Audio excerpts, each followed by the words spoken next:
MAC Cosmetics.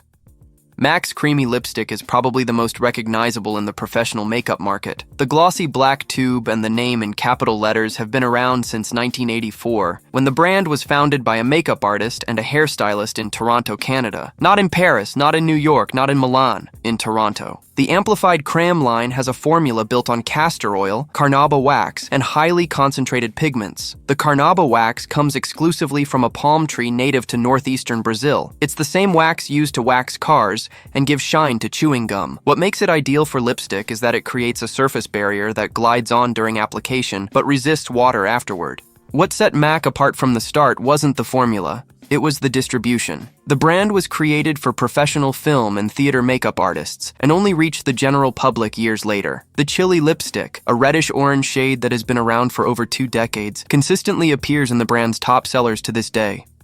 Dior. Rouge Dior has been around since 1953. It was launched the same year Christian Dior presented his Tulip collection, and from the start it was positioned as an object of desire, not just a cosmetic. Today it costs between $55 and $75 depending on the finish. The formula contains extract of Rosa centifolia, a rose grown exclusively in Grasse in the south of France. Dior bought the entire production field to guarantee an exclusive supply, a rose that exists in the lipstick. This sounds luxurious until you discover that the extract represents less than 0.1% of the total formula. The rest is the same oil and wax base that's in any creamy lipstick on the market. What Dior really sells isn't the lipstick itself, it's the case. Rouge Dior comes in a heavy, refillable metal case with the logo engraved on it, designed to last for decades. The brand was one of the first in the luxury segment to launch a refill system where you buy the case once and only replace the refill. This makes Rouge Dior, interestingly, one of the most sustainable luxury lipsticks on the market. Chanel.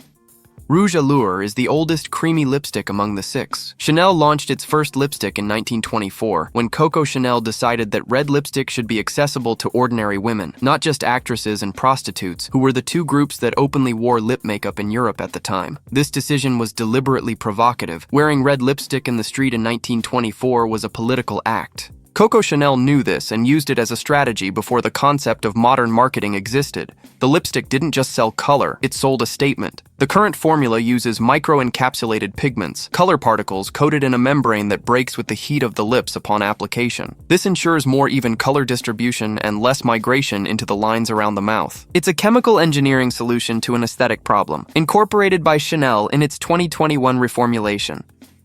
Yves Saint Laurent.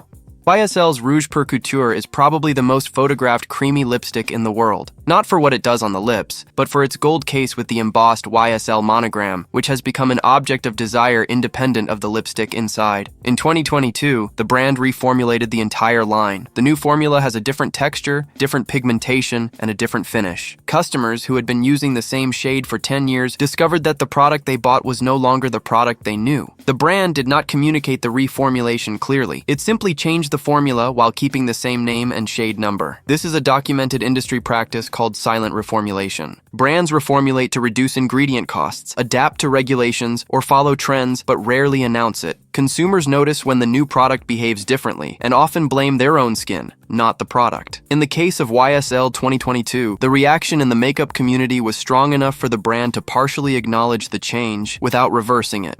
Lancôme.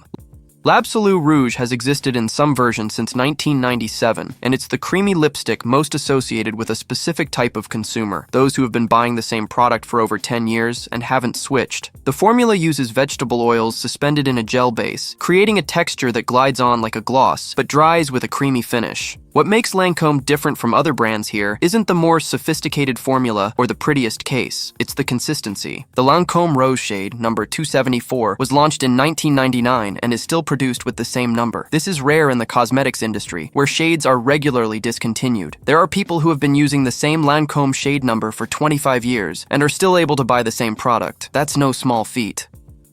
Estée Lauder. Estée Lauder's Pure Color Envy isn't the most famous lipstick on this list, nor the most expensive, nor the one with the most recognizable packaging, but the company behind it is probably the most important for understanding how the luxury lipstick market works today. Estée Lauder Companies owns Massy Cosmetics, Clinique, Bobbi Brown, La Mer, Jo Malone, and dozens of other brands. When you buy a MAC lipstick, a portion of the money goes to the same group that makes Estée Lauder lipstick. This is in the company's public reports, but it's information that most consumers don't have. The founder started selling skin creams in 1946 with no capital, no store, no distribution. What she did have was a technique she called giveaways, free samples without asking for anything in return before any brand did this systematically. In one of the most quoted stories about her, when she tried to get her product into a large New York store and was refused, she accidentally spilled the perfume she was carrying in the store's beauty salon. The scent filled the space. Customers asked what it was, and she got the meeting she wanted. Today, the group she founded makes over $15 billion a year. Is there someone in your life who spends a fortune on luxury lipstick thinking they're paying for the formula? After everything you've seen here, you know it's not quite like that. Send her this video before she buys another one.